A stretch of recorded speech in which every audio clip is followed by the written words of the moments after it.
All right, well, welcome to lesson 24. We are at the halfway mark for our firm foundations creation to Christ. Can you believe it? 24th lesson tonight, and I appreciate you guys hanging in there for this very, very challenging study.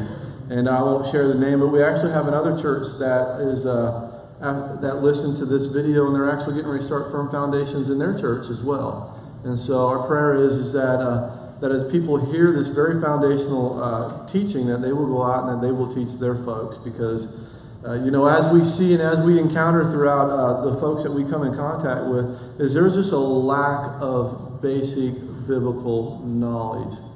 We're anemic when it comes to the Word of God. And then we look out, we see the very symptoms in society of the folks that know not.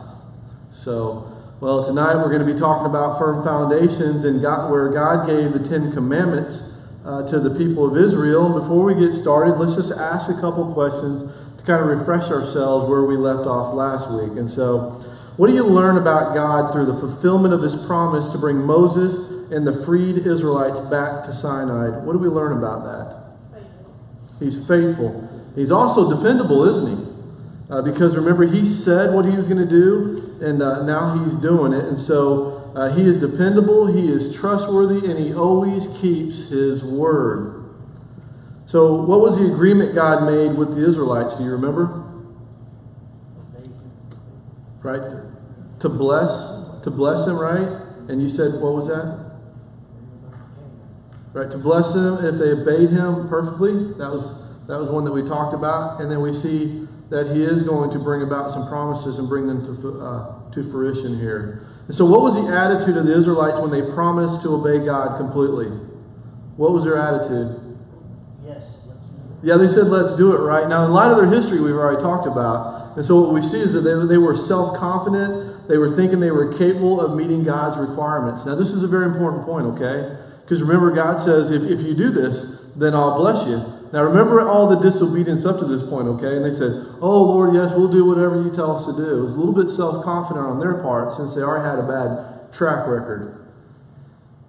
And so what we're going to find out is they are unable to keep from breaking God's laws. And so what was the main reason God gave the 10 Commandments? A list of suggestions? The 10 suggestions, some people call it. No, it was to show that we're all sinners and therefore cannot be accepted by God for the things that we do. We can't be accepted by God for the things that we do. And we'll answer that question a little bit later, why. So if we were capable of keeping God's commandments, yet failed in just one, what would be the consequences of that? Death, right? Excuse me. Okay, so that's where we were. So let's turn our attention on the focus of tonight's lesson. And what we're going to be talking about is that God is a patient judge. Now, how does that make you feel understanding that God is a judge? Yeah, especially considering what standard He's judging us by, right? But how does it make you feel understanding that God is patient as well? Aren't you glad He's patient? Well, God is a patient judge, and He has the perfect right to condemn us without pardon, and to not only condemn us without pardon, but to eternal suffering because of our own wickedness. However, He withholds His verdict, even though we do not deserve it, to allow us an opportunity to acknowledge our sinfulness and depend on Him for His mercy, not our ability to meet His standards. And so tonight what we're going to do is we're just going to be in Exodus, actually, the whole time. And so if you have your Bibles, turn to Exodus chapter 20, and we'll kind of pick up where we left off last week. I'll be in 23. Exodus chapter 20, verse 3. Last week we left off, we read verse 2 where God said, I am the Lord your God who brought you out of the land of Egypt. Remember, God's reminding the Israelites. And He said, out of the house of bondage. And so tonight we pick up in verse 3 where the Lord says this. He says, you shall have no other gods before me. All right, let's stop there for a second. God said that He and only He should be the God of the Israelites. Now remember the culture in which they just left, okay? And so God says that He and only He should be the God of Israelites. And why should God alone be worshipped? He's the creator. He's sovereign. What else? He's Yahweh, the one true God. Okay, He's Yahweh, the one true God. All right, that's good. Well, God will not allow, because God is the only one true and living God. He created everything, and He alone is sovereign over everything. And so God will not allow anyone or anything to share His place as God. And He's the only true God. The word worship actually comes from the word worth.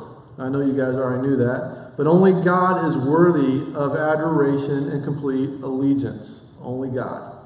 So Isaiah 45:5 says this. It says, this is God. I am the Lord and there is no other. There is no God besides me. And so if people were to worship God the way that He commanded, they would never depend on anyone except Him for what they need in this life and for eternity as well. They would give Him the highest place in their thoughts and praise and thank Him for everything. So let's ask ourselves a question tonight. Do we give God the highest praise in our own thoughts? And do we praise and thank Him for everything that we have? I'll be right back. That's the magic about digital. I'll cut that out. Thank you, brother. No, I'll try not to chew on it. Okay, so if we were to obey this commandment, obey this commandment, we would allow God to be the ruler of every part of our own lives. We would not want anything or anyone to take God's place in our lives, and it is wrong to ignore God and rebel against His authority. When we merely give verbal assent to the fact that God is our ruler, without actually giving Him first place in our hearts all the time, we have broken the first commandment. Now think about that. Can you think of things that people may put first in their lives rather than God? Money, family, appearances, social status, sports, and work. You know, here's one that I actually hear, and maybe you can relate to this, that I think a lot of times people get upset when you call this to attention, because we've all done it in our lives, and so I'm not passing judgment on anyone, just pointing out an observation. A lot of times we say, my family is the most important thing to me. Now these are hard words, okay? And that's good that your family is very important to you, but your family, if your family becomes before your relationship with God, you're putting other gods before the one true living God. And so we do see appearances, family, money, social status, sports, and work. You know, Adam deliberately chose to turn away from giving God first place in his life. Remember that story? He went his own way instead of God's way, and because of Adam's sin, and because we all are his descendants, we too have gone our own way, doing only what pleases us. Now, none of us have allowed God to rule in every area of our life. Would you agree with that statement? We haven't. You know, some people believe that man himself is God. Did you know that? You don't have to look very far. Turn on the TV. Talk to folks. Listen, who's the God in their life? A lot of times it's them. You know, many people in our own society believe that we have the right to be ruler and controller of our own destiny, and that we should take full credit for our own personal achievements. You know what that's called? Humanism. And we live in a culture that is deeply rooted in it now. To what place are we exalting ourselves when we do this? Above God, right? Who fosters the lie that man has the right to rule over himself? Satan does, right? You don't have to look any further than in the garden, right? God's keeping something from you. That's why he's Satan too.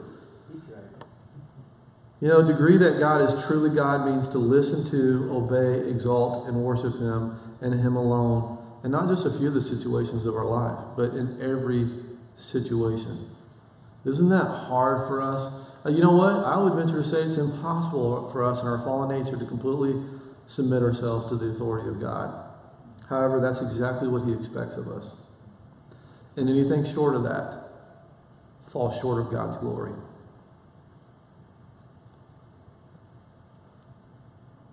Let me go back. Let's look in verses 4 through 6.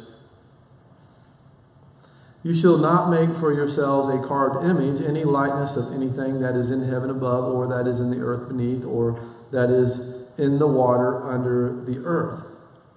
You shall not bow down to them, nor serve them, for I am the Lord your God, and am a jealous God, visiting the iniquity of the fathers upon the children to the third and fourth generations of those who hate me. So let's stop there. Oh, excuse me. Go one more verse. But showing mercy to thousands, to those who love me and keep my commandments. And so what we see is that God said that the Israelites were not to make images to worship, nor were they to worship nature, animals, or any inanimate object that God had created. Now think about that. To worship something that was created instead of the one who created it seems moronic. I was trying to think of a word that sounded really good. Idiotic. Crazy. But that's exactly what we have a tendency to do. You know, this commandment must have reminded the Israelites of what? Well, that God was supreme and sovereign and greater than anything that He created. And so no one knows what God looks like. God the Father, right? Now, theologians out there don't start saying, well, what about Jesus? We're not there yet. No one knows what God looks like. The Bible tells us that God is a spirit and does not have a physical form, okay? And so, what is the only way we can know what God is like? Well, through what He has revealed of Himself in the Bible. Without God revealing these things about Himself, we would not know anything about Him except for what we could see throughout creation. That it is a very intricate, very detailed design. Therefore, there must be a designer of this. Someone must be responsible for all this beauty. Someone must be responsible for all the things in which we're able to experience and see and taste and touch and feel. However, past that, we would not know anything unless God took the effort to reveal things about Him, because He's Spirit. And as a Spirit, we can't see Him. And so, no one knows what God looks like, but what are any other ideas about God? What are any other ideas about God? Anything other than what God's revealed about Himself? Well, they're lies from Satan himself. So if God reveals stuff about Him, but Satan reveals something that God has not revealed, it's a lie. Okay, remember who Satan is. He's the father of all lies. Okay, that's his job, the accuser. That's what he does. And so, if it doesn't come from God Himself, we cannot trust it. And we have to assume it came from the one that's not God, Satan. Does that make sense? Okay. So, Satan has led many people away from the true knowledge of God. And so let's break this down a little bit further. Now, throughout the world, people are being led by Satan to follow their own or others' ideas concerning God. Some have made idols to represent who they imagine Him to be: a man, a bird, an animal, a fish, or even a snake. And they worship these idols instead of worshiping the true and living God. Now, the second commandment does not only pertain to foreign cultures, but people in our own society worship man-made representations of things that they think will merit them favor with God. It kind of makes you recall the first chapter of Romans, when Paul writes that it's coming a time when they will worship the creation rather than the Creator, who is forever blessed. Amen. And he talks about how they will be, their thoughts become futile, their thoughts darken, that they will profess to be wise, and instead they'll begin to worship what? Man, bird, four-footed animals, and other creeping things. Not only that, we live in a society, just go back to Greek times, Roman times. What did they? Obviously they had gods and stuff, but they also worshiped the human body. And they left us a lot of evidence of that. Just go to any museum of natural history or any art gallery, such as the Nelson Art Gallery, and what are you going to see? A bunch of naked people in marble. anatomically correct. All over the place. And then we take all of our kids there and we wonder why we have to walk through the museums with their eyes covered up the whole time. But you're getting a good taste of what it was like to be back in the times, in ancient times when people worshipped all these things. And we still do the same today. And so, look in verse 7 here real quick. Verse 7 says this, "You shall not take the name of the Lord your God in vain, for the Lord will not hold him guiltless who takes his name in vain." And God said that the Israelites must never use his name carelessly or in blasphemy. I'm not going to ask you to raise your hand if you've ever done this. Or you've ever watched a movie where someone did this and you were okay with it and you laughed about it. Or if you ever sit around a bunch of other guys or gals who blaspheme the name of the Lord and you weren't offended by it and you were okay with it because you didn't want them to think differently of you. See how easy it is to carelessly handle the name of God? God takes his name very seriously.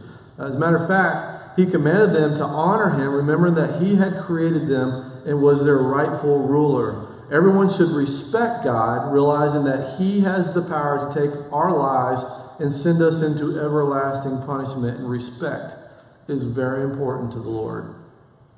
Now, please take this with a grain of salt, but just a little bitty grain, because I kind of want it to sting a little bit. I love this country.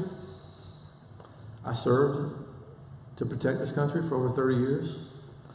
I greatly respect the flag that I wore on my shoulder and that other people's wear on the shoulders, and ones that was placed over the top of their coffin when they give the ultimate measure of sacrifice. But that flag is not above the name of God. And heaven forbid, and God forgive us, the times that we're more upset the way our flag's being treated than God's holy name in our conversations and our thoughts and the movies that we watch and the jokes that we tell and the people that we hang around. Sometimes we need to be reminded of that. God's name is above all names. It is holy. And he endures through all generations, his faithfulness. Well, what are some areas in which people in our society should show respect? Well, a child should show respect and honor his parents. Now, it's real easy to look at our own kids, but I remember back how many times I did not honor my own parents. Now, wife and husband should show kindness to one another. A young person should esteem his elders. People should show respect for their leaders. And so what does it show when we say something evil about a person or insult someone? A lack of respect for that person. So to respect another person is wrong, but it's far more worse to have an attitude towards the true and living God. Is it getting a little uncomfortable in here, or is it just me? It should, shouldn't it? Because this is truth. Well, those who use the name of God carelessly are showing disrespect to him. Our society does this all the time. God's name is often used as an exclamation mark. Others flippantly refer to him as the man upstairs. God does not overlook the attitude that leads people to use his name with disrespect. And so what has everyone who has not given God the respect he deserves done? Well, they've broken this third commandment. Now think about that, okay? How come you don't hear people use Muhammad's name as an exclamation mark? Or what about Joseph Smith or Brigham Young, depending on which side of the line you're on? What about Buddha, Gandhi, Confucius? We don't hear that used as a replacement for a dirty word. But somehow God's name makes it in all the conversations around the United States. On a frequent basis, in our conversations, in our thoughts, on our television program. It's like when we make a movie, we got to make sure that blasphemy is committed at least 25 times for it to be a good movie. We should be appalled by this. And I'm going to tell you something, and you're going to, you're going to have to be convicted yourself about this. But if you go in the movie and you don't do your homework, you go to a movie and the Lord's name's being blasphemed, and you're okay and you stay with it, all you're doing is condoning that type of behavior for everyone else that sees you. You should be offended by those things and be willing to walk out and vote with your pocketbook when it comes to things like that. That's how serious God takes his name. And please understand me, friends, this isn't me passing judgment on you. This is me feeling just as convicted as anyone else. That's how holy God takes his name. Well, verses 8 through 11 says this. It says, remember the Sabbath day to keep it holy. 6 days you shall labor and do all your work, but the seventh day is the Sabbath of the Lord your God. In it you shall do no work. You shall nor your son, nor your daughter, nor your male servant, nor your female servant, nor your cattle, nor your stranger who is within your gates. For in 6 days the Lord made the heavens and the earth, the sea, and all that is in it are in them, and rested the seventh day. Therefore the Lord blessed the Sabbath day and hallowed it. And so God told the Israelites to keep the seventh day as a special day of rest. Now the seventh day of each week was to be a time of rest for them to honor God as the creator of the heavens and the earth. After God created everything in 6 days, why did he rest on the seventh day? Was he tired? Was God worn out after 6 days of speaking everything into existence? God who is all powerful? Yes, that's a trick question, okay? Well, to show that his work of creating was finished. That's why God rested. And you know, by the way, that's where we got our 7-day pattern. Try to run that down on the internet. See if you find any other reasonable, plausible explanation why we have 7-day cycle. Well, it's because from the very beginning, they observed the fact that God created in 6 days. On the seventh day, he rested. Well, all people needed to recognize that God is a creator and that he's the one they should worship. You know, because God created the world, he's the only lawful owner of the world. If you make it, you own it, right? Satan and his demons have taken control of humanity, but everything rightfully belongs to God. And so let's walk this down a little bit more. You know, we are totally dependent on God for everything. Do you realize that? We are totally dependent on God for everything. We can't control how many days that we live. We can't. God controls all of that. Not only did he create the world in the beginning, but he also continues to give life to all living things and to uphold the universe. You know, this commandment reminds us that God alone is the creator, owner, and provider of all things. Here's the deal. Even if a person rested on Sabbath, but gave others the praise instead of God as creator and provider, he would still be guilty of disobeying this fourth commandment. Think about that. So even if I set a day aside, a Sabbath for myself, set a day aside, but I still give someone else or something else place that only God deserves, I violated this commandment. Can you honestly say that you could do that? Well, I'm reading these teacher notes here. I'm going to read it to you because I think you'll appreciate these. It says, avoid making the Sabbath observance a point of controversy. You know, some people would like to sit here and make, not in here, but there are people that would like to make an argument about the Sabbath. But it says, but be sure any who believe that they must observe the Sabbath understand that it will not make them acceptable to God. Why? Well, because they have not obeyed perfectly all the other 9 commandments every moment of their lives. And resting on the seventh day will not make them acceptable to God. So even if you were able to religiously keep the Sabbath day that God's commanded the Israelites here, you would still have broken one, if not all the other 9, and still be guilty of the full weight of the 10 Commandments. Look how Pharisees were. Great example, Brother Ron. Look at the Pharisees. They were so proud of how well they kept it, but they can't keep all of them because they had to give sacrifices. I walk over 20 feet and broke the fast. That's right. You know, it's not just resting, it's resting in Christ. That's right. That's what we should be doing. Absolutely. No, you're absolutely right, brother. We should be resting in Christ. And remember what we're going to talk about the purpose for the 10 Commandments, because I know there's some questions that we didn't completely answer last week. because I knew we were jumping in this lesson this week, but we can't keep the Ten Commandments. And I'm going to tell you this several more times. The commandments weren't given as rules of things to do so that you can make yourself pleasing to God. If we haven't learned anything else in the last 23 weeks leading up to this point, it should be this, that we can't do anything to approach a holy and righteous God. And that's where we're at right now with the Ten Commandments.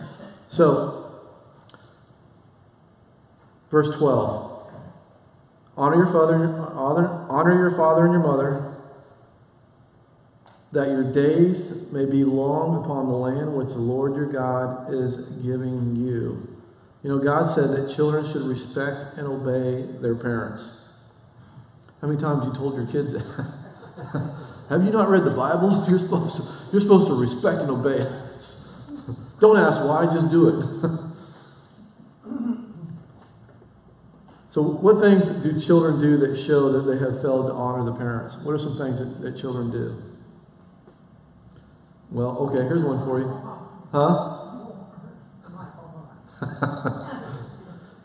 Do children talk back to parents? Absolutely. Do they mock their parents? Oh, yeah.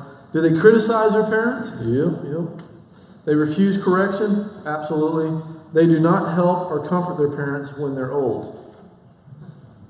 No, seriously, think about that. Why do you think we have so many senior homes?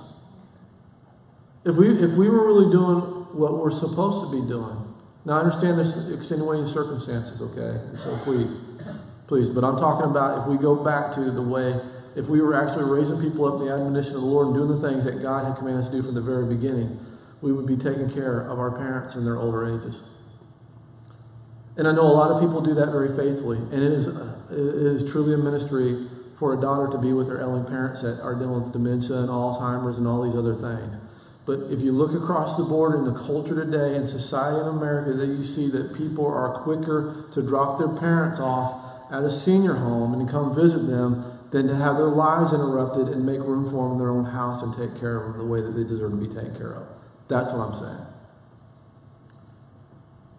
They do not always help or comfort their parents. You know, no person has honored his parents completely as God requires. And so no matter how hard we try, we still cannot do it the way in which God completely requires it to be done. Because he expects an exacting, perfect standard of those things. You know, even if we disobeyed or dishonored our parents in any way, we have disobeyed God. And even if we were to obey every other commandment except this one, we are condemned by God. So how many times does God overlook our failure to obey this command? Does God say, I'll let you go on that one, I'll let that one slide? Oh, okay, that's 2 strikes, 1 more strike and you're out. He doesn't do that, does he? It just takes one time to overlook it. Okay, so if we fail to obey this commandment even once, then the punishment is what? Everlasting separation from God, right? So, look in verse 13. Very simple. You shall not murder. Well, God said that man should not commit murder, and because God is creator of all people and they belong to him, no one has the right to deliberately take the life of any person. And to commit murder is to sin against God. Remember this is the Polaroid of the first murder, okay? You remember the first murder? That's right, Cain and Abel. So, to God, a person's attitude and motives are just as important as his actions. Now, a lot of us can say that I've not physically murdered someone. But can we really say with a clear conscience that we have not violated the intent of that law in our own heart? We can't, can we? God makes it very clear in his word that he judges us not just by what we do, but also by what we really want to do. And so how many times have you really wanted to harm someone to the point with murder? Yes, sir. These commandments, not only for us, we got to remember they were for the 2 million people that were out there. That's right. And if these commandments had been given and obeyed, they would have had revolution on the desert. That's a great point, brother. Someone told me that one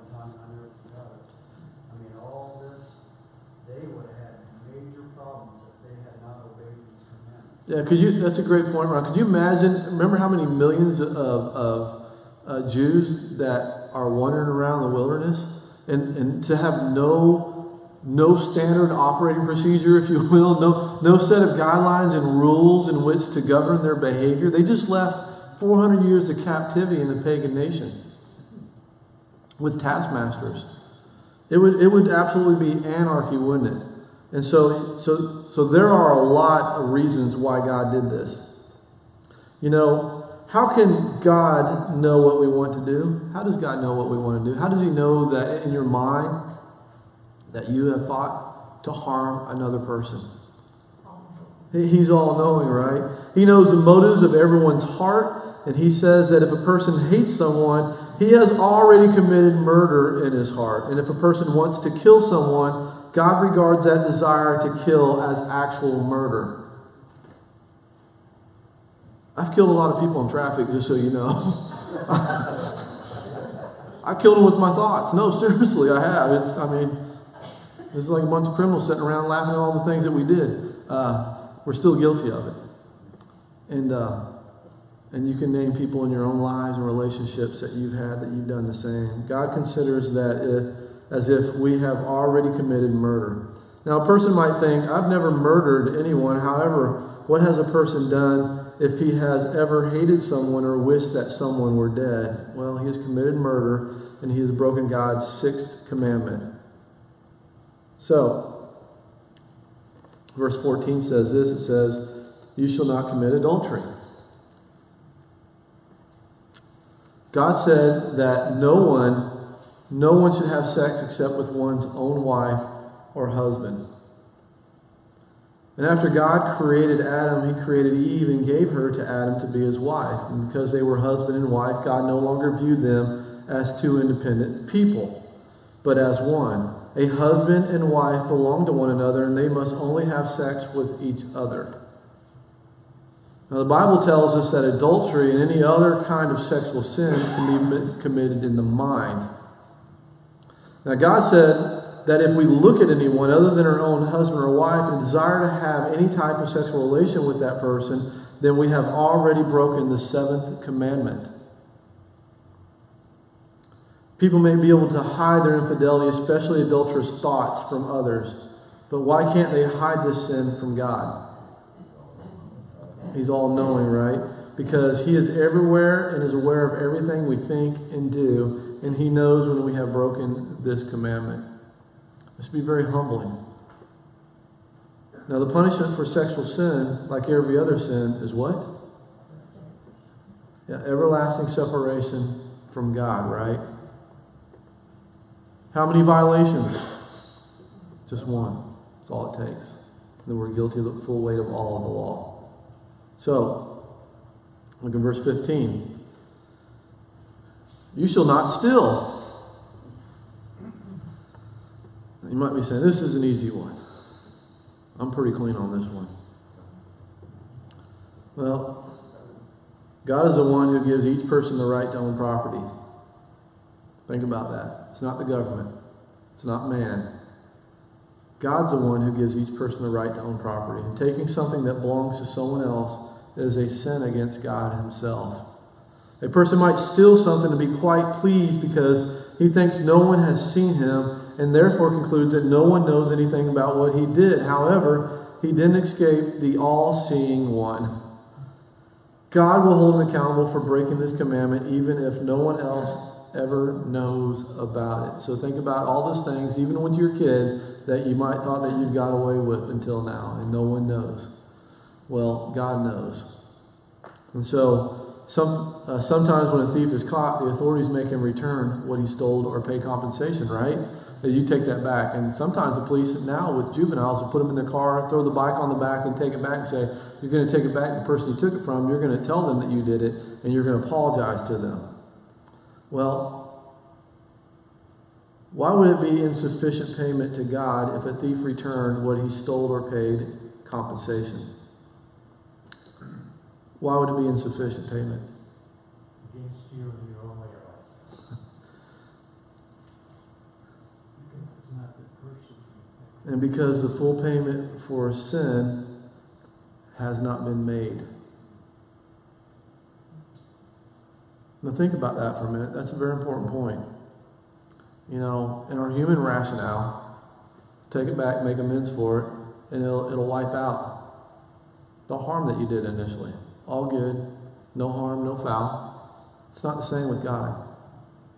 That's not the payment for that's not the wages for sin. God's been very clear throughout His Scripture so far. The wages of sin are what? Death. So you see, our human thinking thinks, well, what if we made it right again? And the whole fact is with God, once you've done a wrong, you've sinned against Him and Him alone. So, sometimes people only plan to steal something. They only plan it. Because they fear, why? Because they fear being caught. They never actually carry through their plan. But from God's perspective, why is that person still guilty of stealing? He thought about it? What were we going to say? The thought that counts. Yeah, it's the thought that counts, right? And because he intended to steal, and God judges the intents of our heart. So even if you think, remember, God's going to judge not just what you physically do, but also your thought life as well. And if you think that if you had to plan in your mind to think to steal something, you've already committed a theft in God's eyes, because it was the intent of your heart and your mind. So, when a person steals or even plans to steal, he was breaking God's commandment. The punishment for breaking this commandment is everlasting separation from God. Do you see a pattern here? Okay. We're on the 8th commandment so far. The punishment for breaking one of God's commandments is everlasting separation from God. And so, look in verse 16.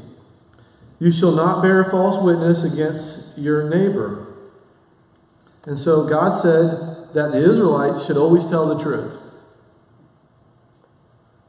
Satan deceived Adam and Eve in the garden and has continued to lie and deceive throughout the history of the world. So why does Satan continue to mislead people today? So they will not believe God. So who are we following when we tell a lie? Satan. So how does that make you feel? Oh, just a little white lie. What you're saying is, oh, I just followed Satan just a little bit, not as much as I did yesterday in the bigger lie. No, we're still following the father of lies. We may like to think of ourselves as truthful people, but there are many ways in which we lie, aren't there? Well, here's some instances of lies commonly used in our society. This is ways that people commonly lie today around us. They lie by trying to cover up something that we have done or said. Now think about that, okay? You might say, well, I don't know that I really do that. We do. That's actually what our natural response is.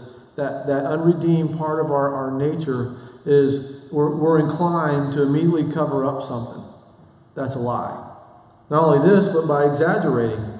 Now, there's a difference between hyperbole in the Scripture, like Jesus uses a literary device to communicate a truth, but by exaggerating, we commit lies as well. Now, you can think of some of those where you've exaggerated a little bit. Now, some of you go fishing, okay?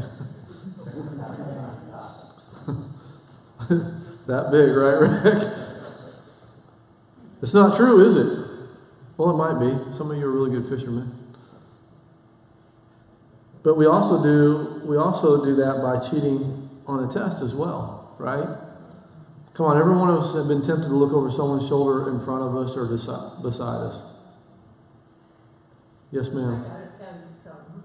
My granddaughter is like an A+ student, and somebody in her class, every time they have a test, she says, "Write this so I can copy your work." And she said, "You aren't supposed to copy my work." And the girl that was cheating found out that the teacher was giving different tests to different people, and she failed the test. And she said, "Oh, I guess the teacher changed it." I think teachers have seen enough students to know that they all lie if given the opportunity, and they would cheat given the opportunity, right? But she just told me that last week. That's true. You know, people in seminary are not immune to cheating as well. They're not. You might find that hard to believe. There's a great temptation in seminary with the workload and serving. These are fallen humans like everyone else. And you would think because they're in seminary that they would understand the importance of this and how God sees it. But many times, and I took my training online because I was working a full-time job, and many times I would see the beginning of a class, 25 people on the class roster, and we would greet each other on discussion board posts. And somewhere about mid-semester, we'd be down to half of those names, and you'd find out later on as the professor would come across and write some big things, as people understand that plagiarism is very serious. You'll be dropped from not only from this class, but you could be asked to leave and disenrolled from seminary itself. We're not immune to it because we're humans, but it does not make an excuse for it. It's still wrong in God's eyes. You know, God knows every lie we tell. And we may be able to hide from other people the fact that we are lying, but why can't we hide our lies from God? Well, because God knows everything, and He knows our hearts. He knows our thoughts and the intents of our heart. He knows the complete truth about everyone. He knows everything about each and every one of us. I think of the words of the prophet Isaiah when he appeared in the throne room before the Lord. He says, "Woe, woe is me. I am a man with unclean lips." He got a glimpse of the righteousness and the holiness of God. You know, perhaps each morning we need to wake up and imagine ourselves in the throne room of God, appearing before the judge of the universe and how He's going to judge us. And it should shake us to our core. It should. Well, verse 17. You shall not covet your neighbor's house, nor covet your neighbor's wife, nor his male servant, nor his female servant, nor his ox, nor his donkey, nor anything that is your neighbor's. And so God said that the Israelites should not want what other people have. How was this Satan's sin? Remember back the story before God, when we talked about the spirit world, before God physically created the physical world? How was it Satan's sin? Well, he was envious of God's position. And you remember, he wanted to be like Him. He wanted to be like God. You know, we are all easily, we all very easily become dissatisfied with what we have. We do. And you know, it seems like the more culture continues to change and the more that we have available, the more that we want. Now think about this. I don't know what phone version I have. I just know I can't wait for the next one to come out and see if it's anything different than the one I have. We're so used to what's coming next. This is old, this is used, what's coming next? That's kind of how we are in today's society. That's how advertising works as well. We are easily dissatisfied with what we have. Can you think of ways in which we may be guilty of breaking this commandment? What are some other ways that we might be guilty of breaking this commandment? What about by desiring another person's possessions? Have you ever looked at your neighbor's bass boat and said, "Man, I really wish I wanted one of those," or "I really wish I had one of those"? Now, not to the point where you say, "You know, I like to get a boat sometime." I think that's different than saying, "Man, I really, really like that guy's boat." Or gun.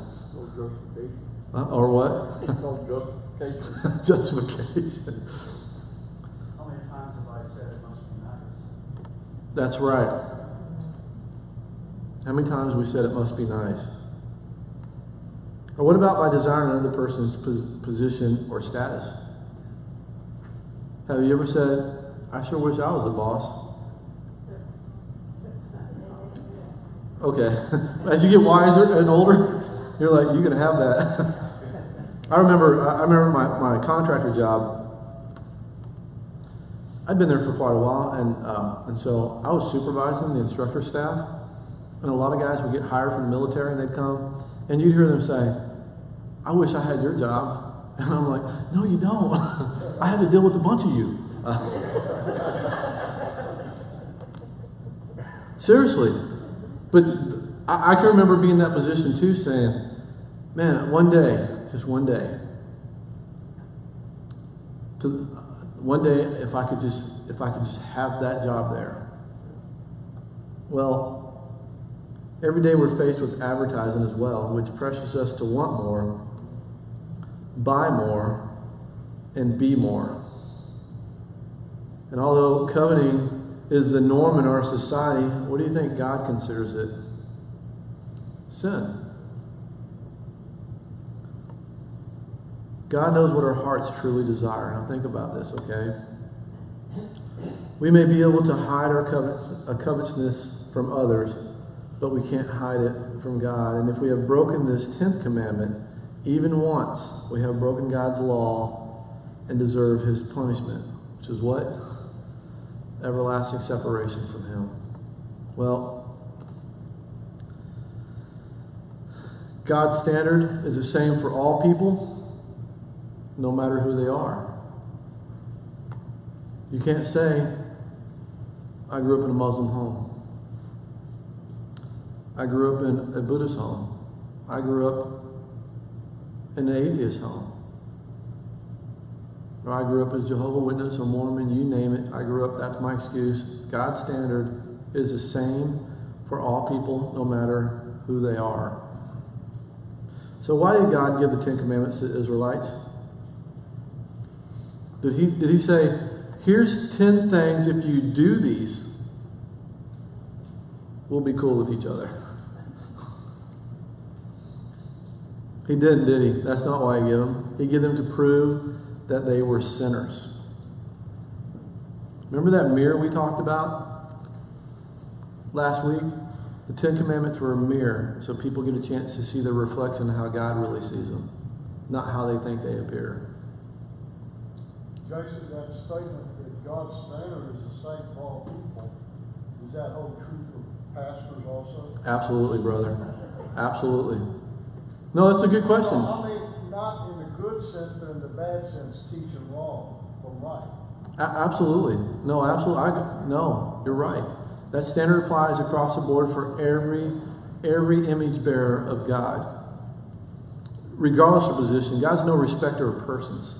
I think you may be talking about higher accountability. Oh, okay. You're talking about it. Oh, absolutely. Yeah, in a different sense, we're talking about, a person and their sinfulness against God. But there is a greater responsibility for those entrusted to teach God's word, and that's in the book of James. And it's a great point, though, brother.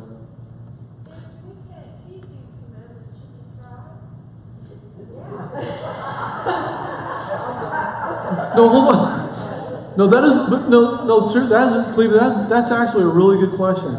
Because a lot of people will say, well, if I can't meet God's standard, why should I even try? Why can't I just live for the world since I'm not going to match up to what He expects me to be? Paul says you should. He also gives them to keep us out of trouble and keep us from doing things. Absolutely. Now, what do these commandments reflect? The nature of God. Now, as Christians who have been, our sins have been paid, the wages of our sin have been paid by the Lamb of God, those laws reflect the nature of God. And so as we conform to the image of His Son, Jesus Christ, we're actually becoming more as the completed law. Think about that, okay? We don't want to get too deep here, but let me finish this here, and we'll deal with questions. I'm not saying don't ask questions. I'm just saying some of this gets explained. Disobedience. Oh, excuse me. Let me go back real quick. Although so many years have passed since God gave the 10 Commandments to Israelites. Let me go back one more. Who do they prove to those of us who are not Israelites? What do these commandments prove to us who are not Israelites? Well, just like the Jews, we're the same as them. We too are sinners. And so although many years had passed since God gave the Ten Commandments to Israel, he has not changed his position of any of his standards. And so back to that question, well, what about us that can't keep this? God's not changed. These commandments reflect his very nature. His very nature is perfection. And the point here is when you examine yourself in light of God's standard, not man's standard, you find out that you're very imperfect. As a matter of fact, you're a sinner and you're undeserving to be in his presence. And so, because God is holy and righteous, he will not tolerate disobedience to his commandments no matter who you are. And disobedience is sin, and God demands death as its payment. And even if we compensate those who have sinned against, we still have a sin debt before God, and death and everlasting separation from him. So, how many commandments of God can we break and not be condemned by God? Well, we can't break any of them, can we? And so the only way we could please God is if we were able to perfectly obey all of his commandments from the time we were born to the time we die. And so think about this. Has anyone ever been able to keep God's commandments perfectly? Oh, you guys. We're not there yet. You don't know about him yet. All you know is about the deliverer, okay? Stop getting ahead of me. You read the book? Well, look at this, okay? Even though God knew that no one would be able to keep his commandments perfectly, he still gave them to the Israelites to teach them that they were sinners and that they were unable to please him by their own efforts. And these same commandments teach us that we too are sinners who cannot please God by what we do. That's the purpose of the Ten Commandments.